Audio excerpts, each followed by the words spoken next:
understand, has reacted. What can you tell us?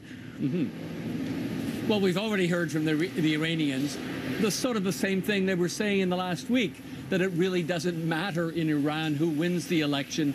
What they're saying is that the world has to go back to rule of law.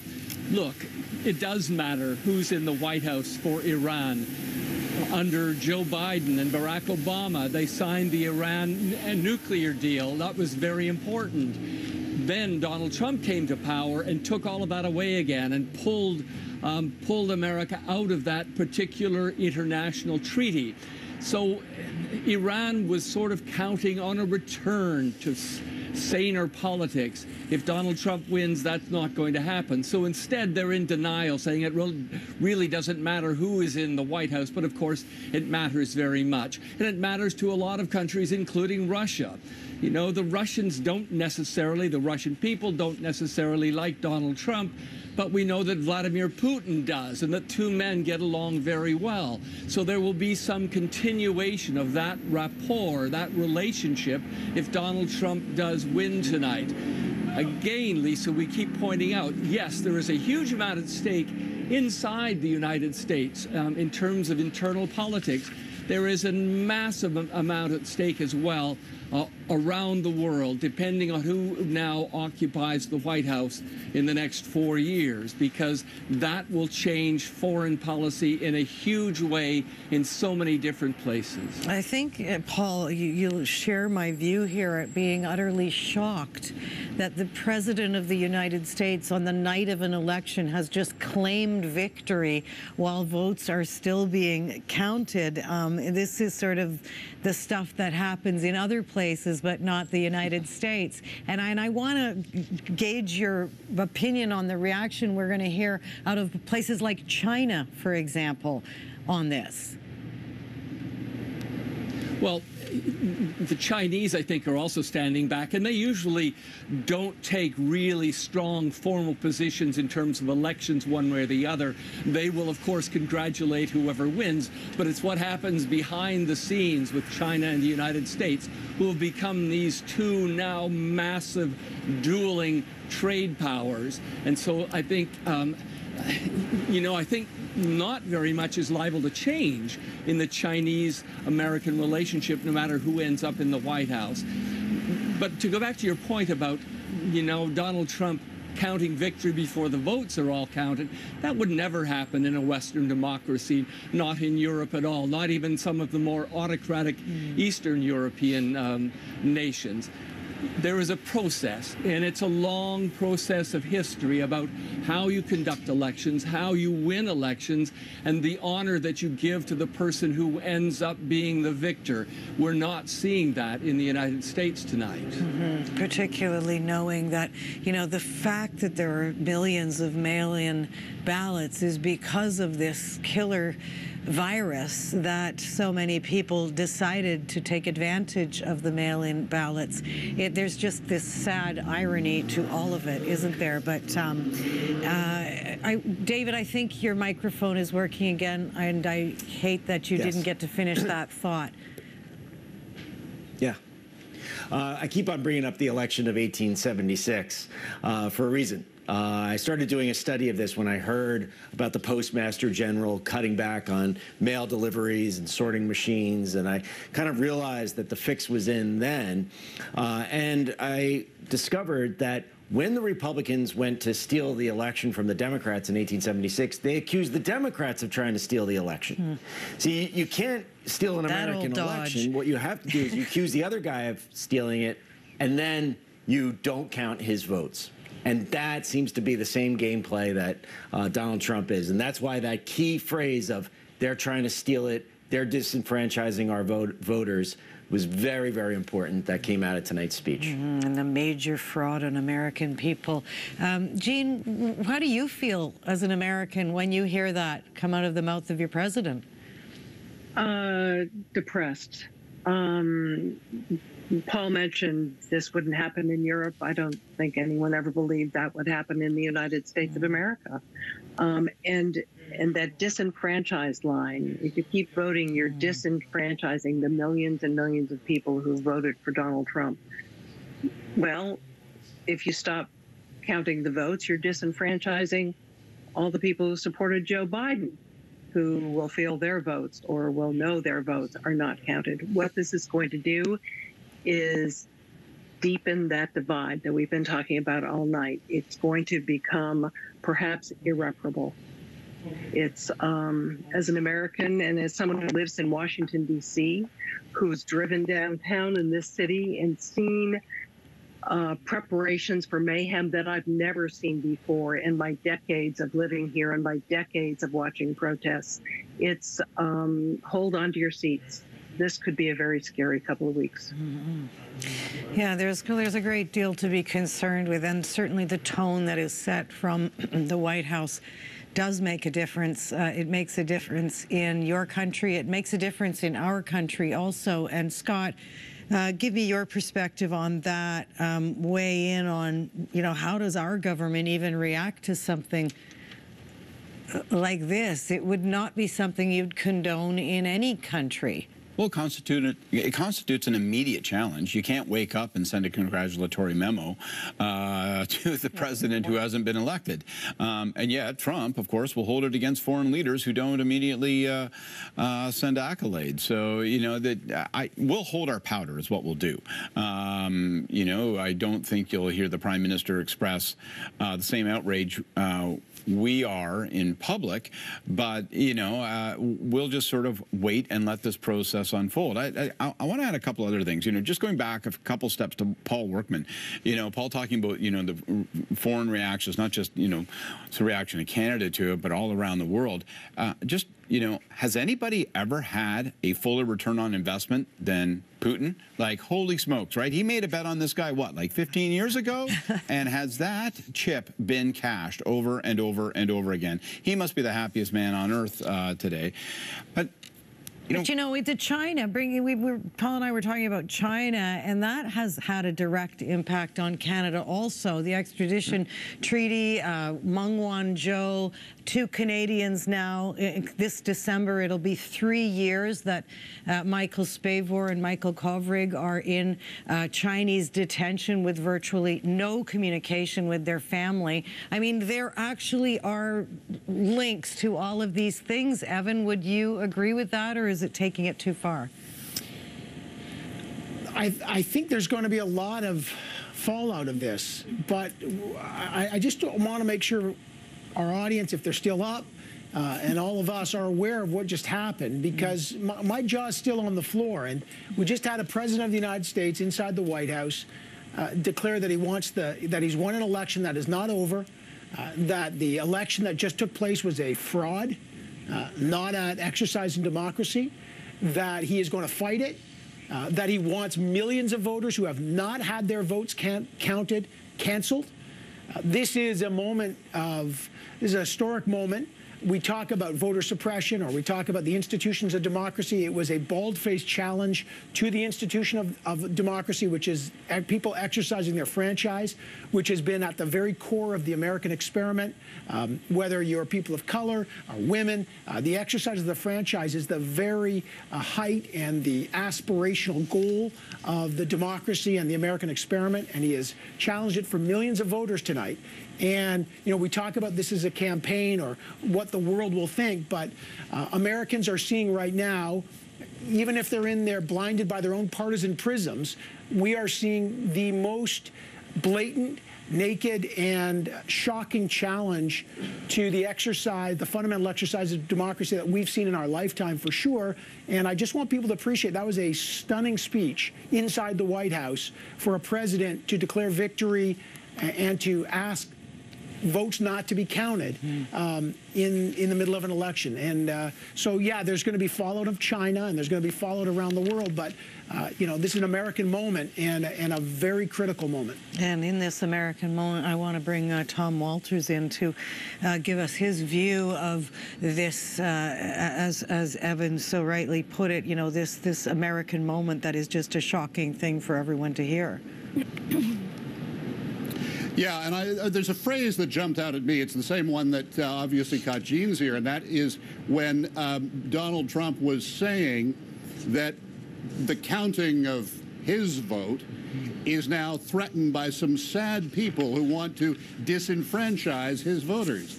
Well, how is counting the remaining votes cast by other Americans in any way disenfranchising anyone? Clearly this is disenfranchising those whose votes don't get counted, but it really speaks to a different idea. It speaks to the idea that some Americans are more legitimate than others as voters. And it's the same thing that we're hearing earlier in the evening when we heard that tweet from somebody talking about how, voters in Pennsylvania had supported the president, but now voters in the corrupt city of Philadelphia might try to steal it from them.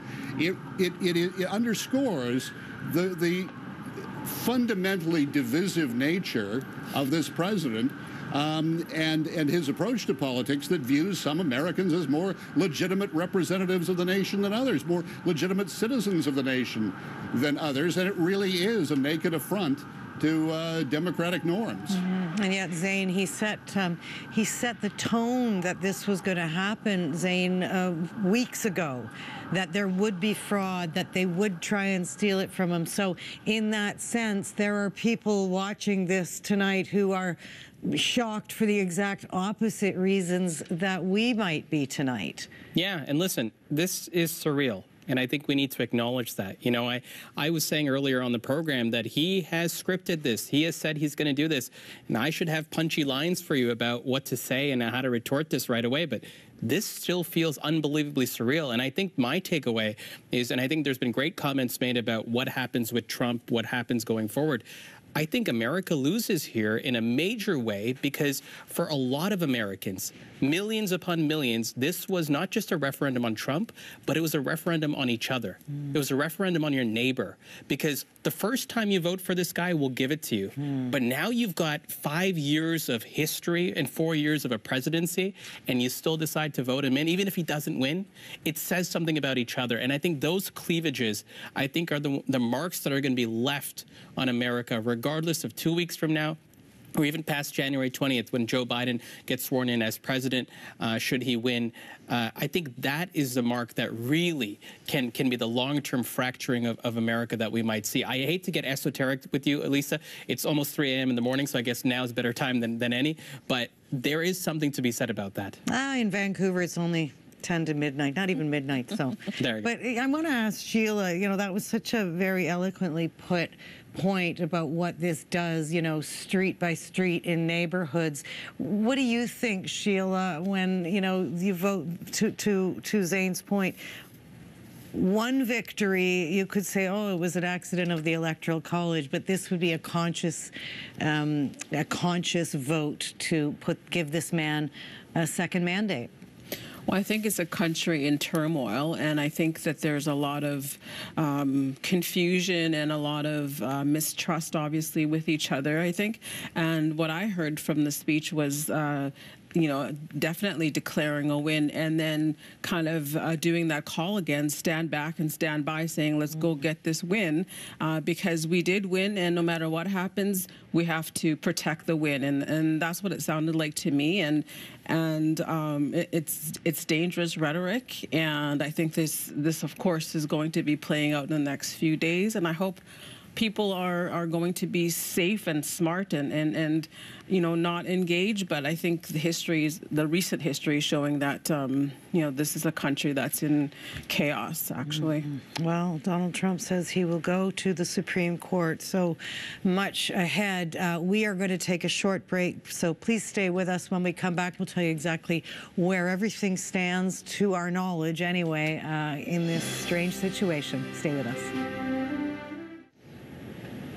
Good morning and welcome back. We can actually report the first gain of the night. Officially, Arizona, Joe Biden, that is 11 Electoral College votes.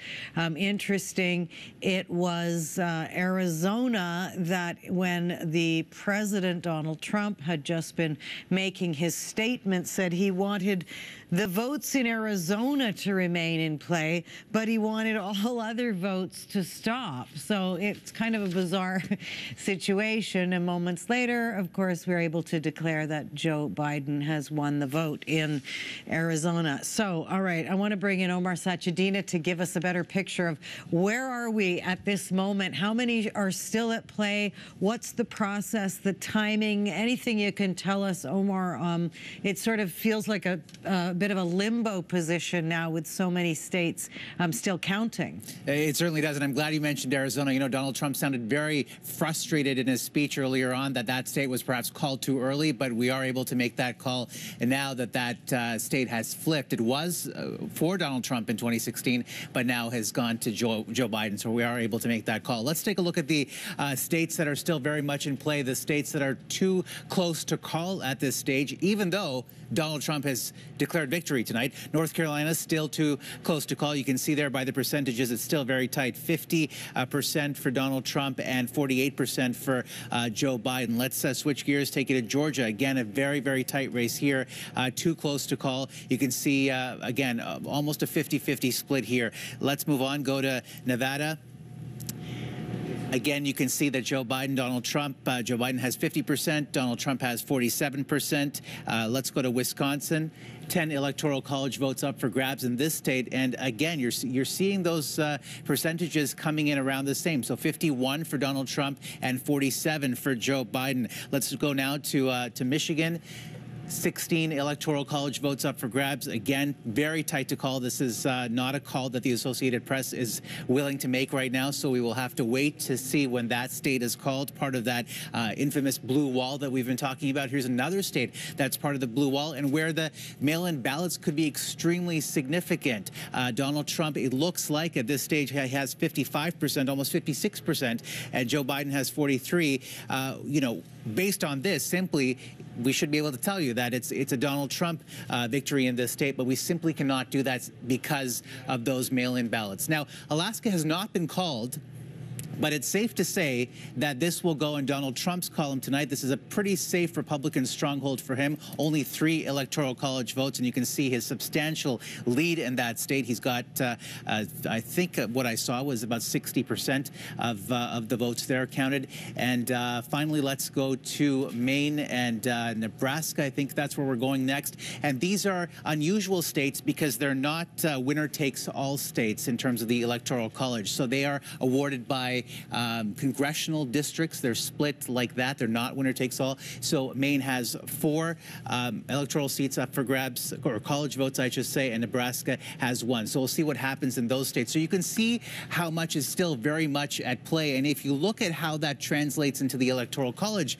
breakdown, you can see of the states that have been called tonight that Joe Biden has 230 electoral college votes and Donald Trump has 213 electoral college votes. But when you factor in the states in which the 2 men are leading, those numbers change. Donald Trump has, of the declared and the leading, 294. Remember, he only needs 270. And Joe Biden has 240. Again, 270, that magic number. So again, Lisa, even though Donald Trump has declared victory tonight, you can see from some of those battlegrounds in some of those states that are still too close to call that they are very, very much in play. And we'll see what happens. Some states have stopped counting. Others will resume in just a few hours. So certainly the picture could change substantially. And very interesting. Thanks for that, Omar. And I want to just quickly ask Abby, because, you know, we saw there was still 3,000 or something polls to be reported from Pennsylvania. So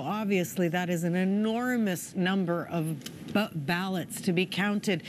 Did we hear correctly the representative there, I don't know, I think it was a few hours ago now, but who stood up and spoke the Electoral Commission that they were going to be counting those overnight, that there had been some misinformation out there that the ballot counting had stopped for the night? What can you tell us, Abby?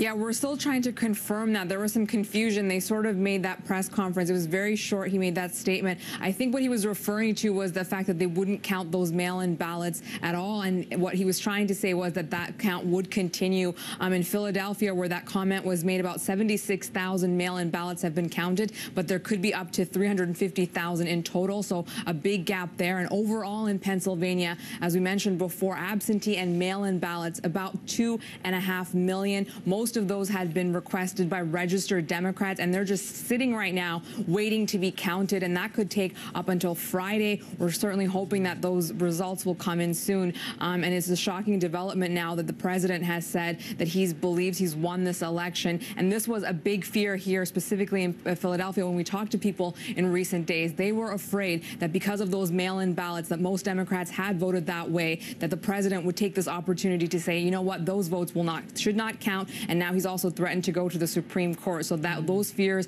have now been realized, Lisa. Wow, they certainly have, and we'll see what unfolds. Abby, thank you so much. Tom, I want to ask you, I mean, first of all, let's all just let that sink in. There are 2.5 million Americans who voted legally, the process that is presented before them, and now the president is saying your democratic right to have that ballot counted should be denied. Yeah, it's a profound statement and a profound lack of respect for the democratic process. These are votes legitimately cast under the rules of the states involved, and every bit as entitled to be counted as the votes that have been counted so far.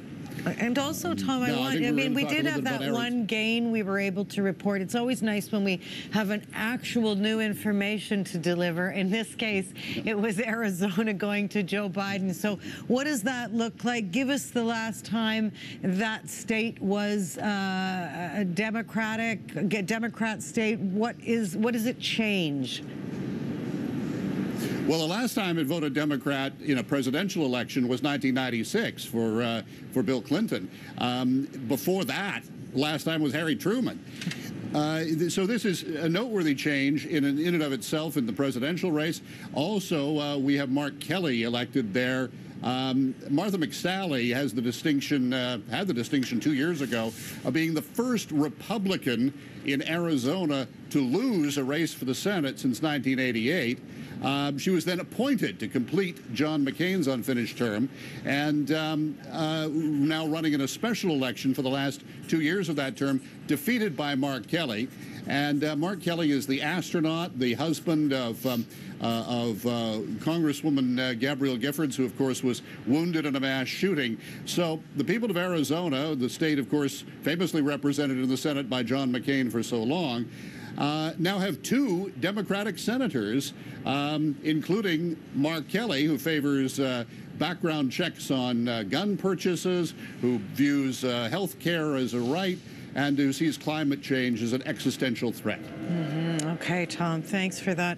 I have a little bit of new information here, just receiving that the problems with the Georgia ballot. There is apparently a software issue causing problems with counting absentee ballots in Georgia.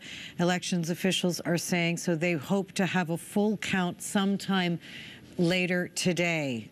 Wednesday, November 4th. So that's Georgia. I think every day we may just get new information on when we're going to get the results. There's still 12 states that have not been counted. And I want to bring in, if I can, Joy Malbon on this. Tom's just been talking about that shift, but I know you and I talked earlier about the intense campaign that was underway 11 states that have not been called. My mistake. Arizona, as we've just said, has been called. Anyway, Joy, the amount of money that went into these campaigns to try to unseat some of these Republican senators, enormous sums of money, all for naught, obviously, at the end of the day.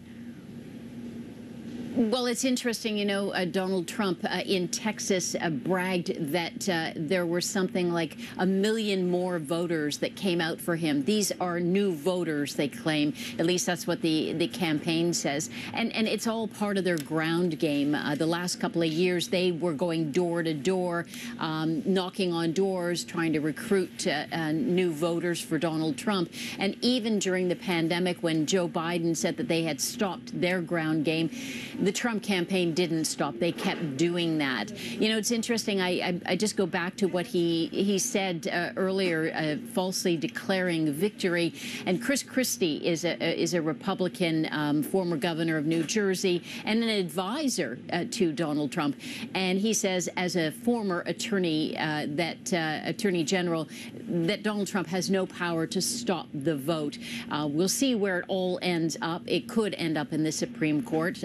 But that gives some hope to people who feel that their vote may not count after tonight. That's right. All right, Joy, thank you. You know, we talk about the staggering costs of whether it's your ad campaigns, but we can actually give you some real numbers. This election's price tag, it is already setting records at about $14 billion, nearly double the spending in 2016. This election is projected to be the most expensive in U.S. history. Donald Trump kicked off 2020 with a major cash advantage, but within 10 months, his team had burned through 1.4 of the 1.6 billion raised over the last 2 years. It then struggled to keep up with Joe Biden's campaign, which raised $282 million to Trump's $81 million in September alone.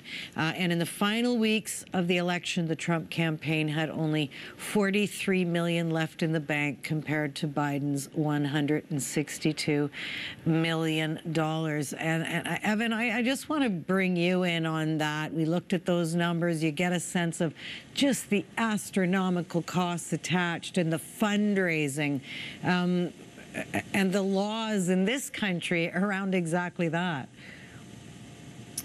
Oh, just to compare, $14 billion, the most expensive U.S. election in history. Some Canadians might say, what did it cost last time Canadians went to the polls a year and a bit ago? It cost about $530 million. So 37 million Canadians, we spent $500-odd million. They just spent $14 billion. Joe Biden was the first billion-dollar campaign. Now, they have different campaign finance laws because of Citizens United, a very famous Supreme Court case, which said money is a form of speech, and that means corporate money can go pouring in to campaigns through political action committees, PACs. They've also got dark money. In other words, they're PACs that you don't even know where the money's coming from. So you can donate personally, but through PACs, which cannot coordinate with campaigns, their billionaires are donating tens of millions of dollars. So look, their democracy has a series of things that they've hot-wired. There's money pouring in an unlimited capacity. Then they've got gerrymandering. In other words, they change districts because they're trying to find ways to make districts work for particular parties. They move polling stations around. Then when they take it to court, they've elected their own judges because the justice system is politicized. So the American system is quite different from the Canadian system. But again, you know, what we're about to see in the next little while, Donald Trump said some things that may not be true about the Supreme Court. Can't stop the counting of votes. It can only come in when they're determining what the vote is. These votes will be counted. The question is the politicization of that, and then what happens is another story. But that, again, that declaration that the vote should not be counted is an astonishing moment by Donald Trump. And I don't even know how Republicans who love him and support him can agree with what he said tonight. Well, I don't think they do. That's just the way the system works. I've just heard, read that Rick Santorum has already come out and said this is ridiculous. Those are not his words, but I'm paraphrasing. But, you know, it's just, I'm sure, you know, there's going to be a lot more reaction. How can there not be?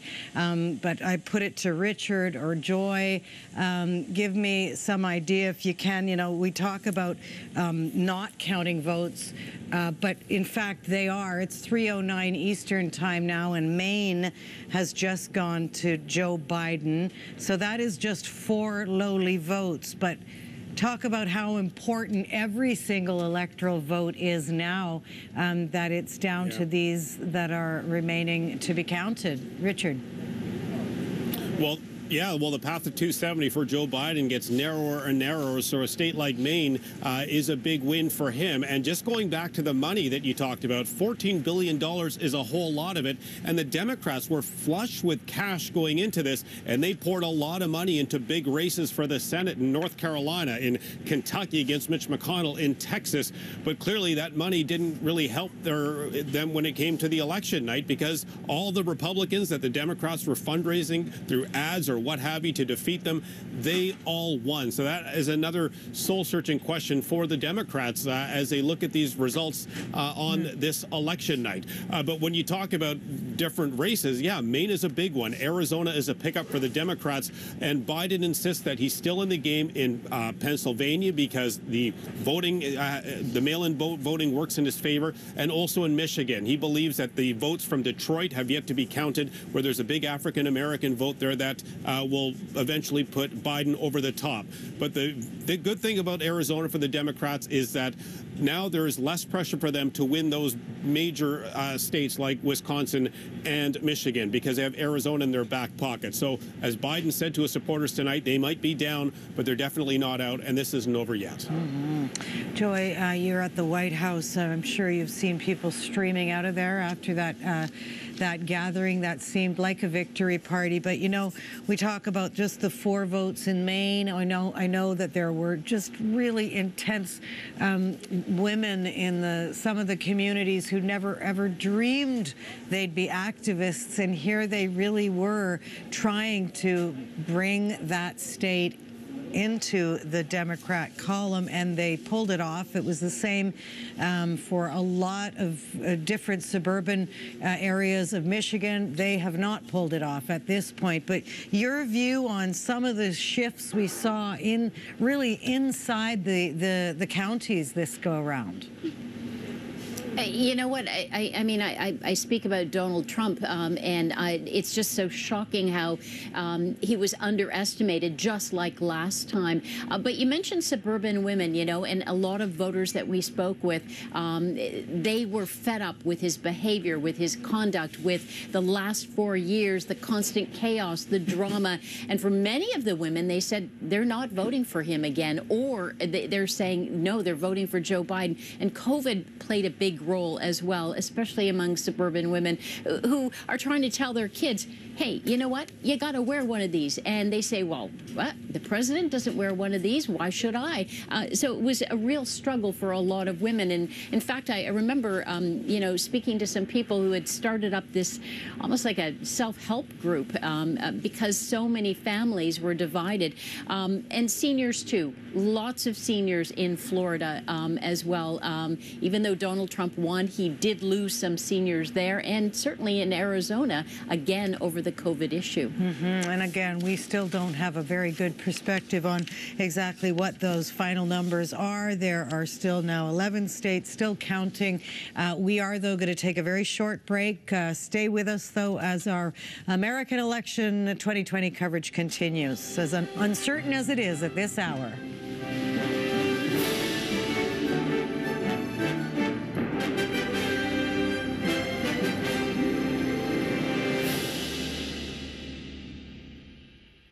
You know how my brother...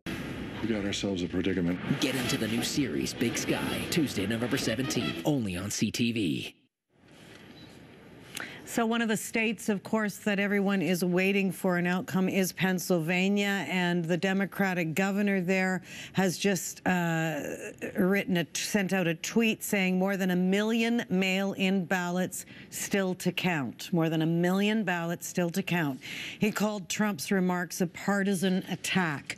So that sets the tone, not surprisingly. Omar, give us a sense, if you can, on, where all the love came from for Donald Trump tonight, because I think everybody agrees he did a lot better than certainly the pollsters suggested, or perhaps even the Biden camp or the Trump camp believed would unfold tonight. Yeah, he certainly got his enemies, but in certain parts of the United States, he's got love, and a lot of love at that. Let's show you where that love is coming from. These are states where Trump won by the widest margins, and I want to zero in, first of all, in Wyoming, where you can see that he got 193,000 votes. Now, Wyoming is, in terms of electoral college votes, doesn't represent that many. It's only 3. But this is an interesting number because this is actually a bump of about 20,000 votes from 2016. So they've basically, reinforced their love and then added some in that state of Wyoming. Let's move on. Let's go to West Virginia now. Again, a state with not a lot of electoral college votes, 5 there. He got 535,000 votes, but same story in this state as well. He got an uptick of 50,000 votes when compared to 2016. And finally, North Dakota, where you can see that Trump has 229,000 votes. And even here, he got a bump of about 13,000 votes from 2016. So in areas of the country where they love him, they really love him. And those are just 3 examples where he won by the widest margins over Joe Biden. Okay, interesting to see where the love is. Thanks for that, Omar. I want to show you, we've just told you that there's 1 million mail-in ballots still to be counted. So look at this number. This is Pennsylvania, 75% of the polls reporting. And Donald Trump has a lead of 676,000. This is a live shot in Philadelphia. Abby, you're there. Give us an idea of what is unfolding there as we watch the ballot counters. Basically, they're going to be working throughout the night, I'm assuming. Yeah, I mean, that's happening in Philadelphia and other parts of the state. It's not the case. For example, where Pittsburgh is in that county, they've suspended counting. They're going to resume at 10 a.m. We would have assumed that it would be a little earlier given the situation that we're in, but 10 a.m. it is. The governor, as you mentioned, has tweeted that there's still over 1 million mail-in ballots to count in Pennsylvania. As I mentioned earlier, about 2.5 million were submitted, and most of those by registered Democrats, so certainly a potential for a blue surge for Joe Biden in the coming days. And I also want to mention the fact that the Supreme Court has allowed Pennsylvania to continue counting ballots until November 6th if they were postmarked to Election Day. So when Donald Trump says that he has won here and that he's going to take it to the Supreme Court, that's possibly what he's talking about. And we have to also remember, days leading up to the election, the Senate Democrats pushed through that nomination of Amy Coney Barrett to give the bench a 6-3 conservative majority. And many people here in Philadelphia in particular who are Democrats were very critical of that. They were thinking that something nefarious is about to happen, and now it seems their worst fears have been realized. Okay, well, we'll see what happens. So again, it is interesting. Some areas in Pennsylvania are continuing the overnight counting. Some are stopping till the morning. Abby, thank you. Joy, give me your final thoughts, if you can, on where we sit right now. The comment from the president calling that vote for a stop to the vote counting, basically. Yeah, I'm pretty much gobsmacked by it all, but I guess I shouldn't be. I mean, this is classic Donald Trump. He's just throwing a match on a very flammable situation, whether he can do it or not. And I just, I think that, if he can't win it, he's going to take everybody down with him. And I'm just very nervous when I see, all of the stores boarded up. I'm just very nervous what could happen tomorrow. Jean, I want to bring you in on the boards. As Joy just mentioned, the shops boarded up. I have never seen anything like that on an election day. And certainly the most protected building in America, the White House, to require increased security was pretty stunning. What's in your head for the next weeks ahead? when it comes to the question of security as a result of this? Well, you know, a lot of the downtown Washington suffered during the protests earlier this year, which, you know, devolved into some looting. So some of this is a reflex reaction to what happened and the money that was lost to that. But when I drove through downtown, you're seeing not just stores boarded up. You're seeing fast food restaurants boarded up. You're seeing the World Bank with plywood over its windows. You're seeing hospitals boarded up. I have never witnessed anything like this in my many years of being here and covering, frankly, a lot of protests, some of them pretty large. But I did want to also throw in one potentially optimistic note. As far as I know, there's no legal basis for the president to stop the vote. This will, he has threatened to go to the courts. Courts are supposed to be about the law, not politics. And although the Trump administration has been very successful in placing judges throughout the federal court system, he has had several losses, even in courts with Republican judges, aligned judges, in the run-up to this election. So we will see what happens. We will watch closely. All right, Ronna Ambrose, after all these hours, your thoughts on where we sit at this early hour in the morning. Well, I think if this was a referendum on Donald Trump, it wasn't a referendum on his handling of COVID when we see these results coming in. I think it was more a referendum on the economy. I think the pocketbook issues carried the day. I think that when you look at the fact that he has been completely underestimated by pollsters, by the media, by the Democrats, and even in some corners of the Republican Party, what the message that I think that's come through for me is that his message to his supporters is working, and that's primarily an economic message, in as much as there's many other things that he focuses on. And so I think that's, you know, that speaks to the Democratic Party. What was wrong with their message? How do they have to fine tune it? There's still more votes to come in, but I do think that we didn't expect to see such a close race. Yeah, we may be telling a very different story at Christmas when the counting is completed. But Scott, your final thoughts. Well, I think about what comes next. And, you know, to me, with that speech, and with his basic disregard for decency, the law, the convention, I think that Donald Trump has unleashed a whole series of tests, and they're all going to have to be met tomorrow. Like starting tomorrow, people are going to have to face up to them. Fellow Republicans are going to have to determine whether or not they're going to echo his call to stop counting votes, or whether they're going to say, no, that's anti-democratic. State legislators are going to have to decide whether they're going to intervene in the state, in the voting that's actually taking place. The courts are going to be tested. The institutions of government writ large will be tested.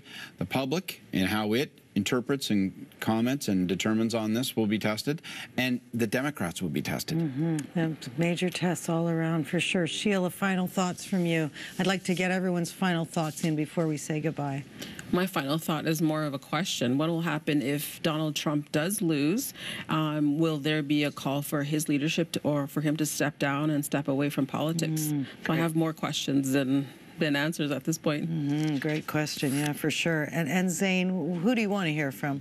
Well, listen, for me, with the speech tonight, Donald Trump is now waging his communications crusade upon the American public. And the question I have is, where do these senior Republican senators stand on this? What will Mitch McConnell say? What will a Lindsey Graham say? What will a Mitt Romney say? We need to hear from those voices, because will they continue to be complicit, as many of them have, or will they finally try to find a backbone and stand up to Donald Trump and say that no longer can we have this cultish, nativist behavior go forward? We need to actually, you know, build a coalition as a party and exist after you. And Manda, what are you watching for? I mean, I think we'll see a circumspect reaction from global leaders and markets, Lisa, because this is not over yet. There's a process to be followed. But I do agree, I echo the thoughts that we need to hear from American leadership inside Congress, especially Republicans, that the process will be followed and it'll follow the rule of law. And Evan, what are you watching for tomorrow?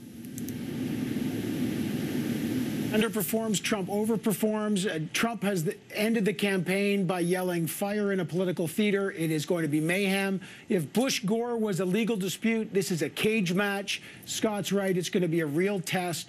And this is far, far from over.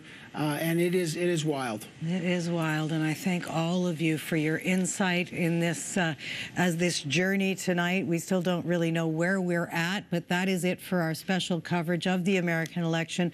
Thanks to you, to all of our guests and analysts and our CTV News team here and in the United States. The pandemic and the divisive politics made voting a lot more complicated, but Americans were determined to be heard. So whatever happens in the coming days and months, we can be grateful so many are engaged in democracy. Thanks for watching. I'll see you tomorrow night on the CTV National News. Bye for now.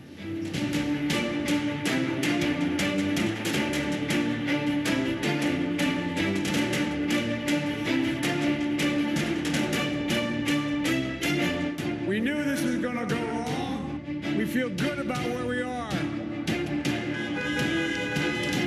We were getting ready to win this election.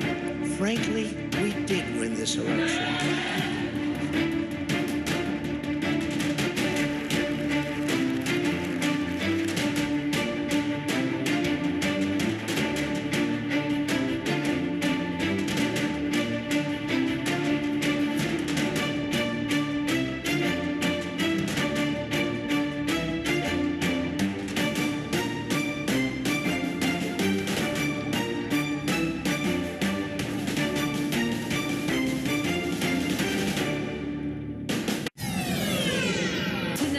Leaning towards harsher health restrictions. This is not good news. This is a problem. After Alberta posts 2,200 new cases in just 4 days. CTV Calgary, local breaking news with Camilla Di Giuseppe. Hello and good evening. We won't know tonight whether Donald Trump or Joe Biden will be the next president of the United States. Tight races in several key states are still too tight to call. The election is also of great interest to Calgarians and what it could mean for Canada's energy industry. Here's Tyson Fedor. Calgarians came out in droves 4 years ago, attending watch parties across the city and witnessing Donald Trump become president of the United States. A stark contrast to this year, with a global pandemic and soaring COVID-19 cases in Alberta. Many chose to stay home, but some Calgarians were tuned in here at Jameson's Pub in Brentwood as election results slowly rolled in. I want to see Biden. I think Trump is more beneficial for Canada, actually. Regarding the oil and gas, but